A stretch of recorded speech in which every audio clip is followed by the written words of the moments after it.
The White House today is touting the success of the stimulus package after 1 year. Republican National Chairman Michael Steele once again slammed the bill today. People are getting jobs done and businesses are growing. That has been the fiction here. The other fiction we need to just dispense with is this saved and created nonsense. I don't know what that is. I don't know what that looks like. If I can't put my fingers on it, if I can't touch it, and if I can't get up at 6 o'clock in the morning and go to work there, then it's not happening. And that's the reality of a lot of people right now. Rachel Maddow, host of The Rachel Maddow Show, is here with us now. Where do you begin?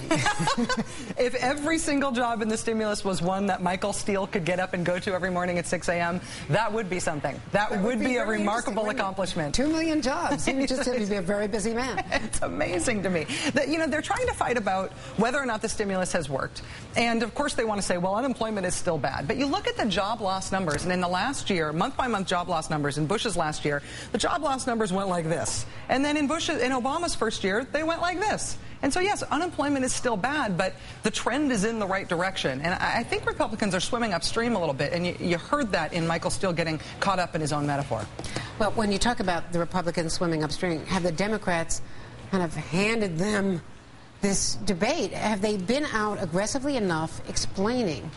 You know, did they sell it too hard in the beginning and then not explain it well enough? Or is it just too hard to explain? I think that they haven't been doing aggressive on-offense messaging for much of this year. And I think that the Scott Brown special election in Massachusetts, I mean, this is common wisdom, but it's one of those cases where it's right, I think did wake up the White House, and now they're back on offense. And Republicans have really got a problem on the stimulus, too, with the hypocrisy issue, with having taken credit for it creating jobs in their own home states and home districts, and then simultaneously saying it doesn't create jobs. You can't simultaneously believe that it worked and believe that it didn't work. And they've just been shown to have they've got a hypocrisy problem on it.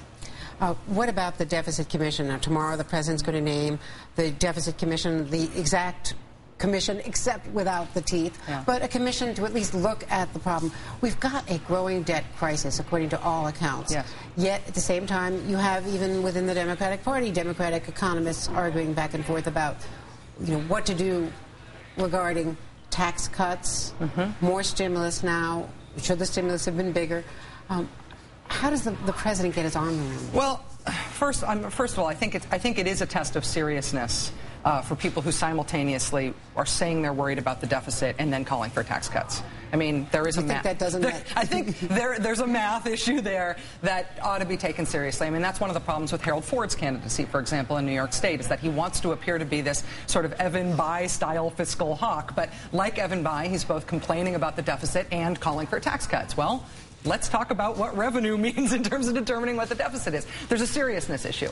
But on the politics of it, the Deficit Commission was a bipartisan idea. Deficit Commission was proposed on the Republican side of the aisle by Judd Gregg, and a lot of Republicans said they supported it until President Obama endorsed it, and then all the Republicans said it's a bad idea. So once again, it's showing the sort of emptiness on the policy, and ultimately, good politics only lasts as long as people think that you make sense. And when you stop making sense, you should start getting embarrassed. Speaking of embarrassed, how tough is it going to be for the president who's heading west?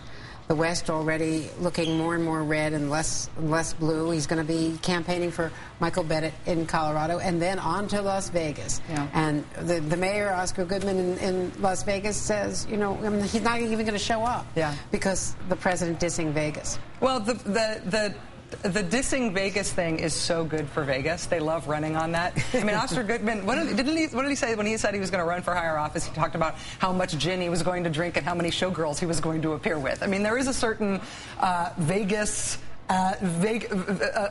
sine qua non, I guess, in terms of the way that stuff gets played. The whole year has not been great for Democrats politically. I do think in the last 2 or 3 weeks, Democrats have started to turn that around. I do think they're on the offense. I do think Republicans are rocked back on their heels on this hypocrisy stuff. And I think that, you know, 2 weeks from now, Democrats will be in a better position than they are now. I think 2 weeks ago, they were in a worse position than they are today. And we'll all be in a better position tonight, 9 o'clock. Rachel Maddow. Thank you very much. Andrew, thanks. And tune in to The Rachel Maddow Show tonight and every weeknight at 9 Eastern. And follow Rachel on Twitter @Maddow.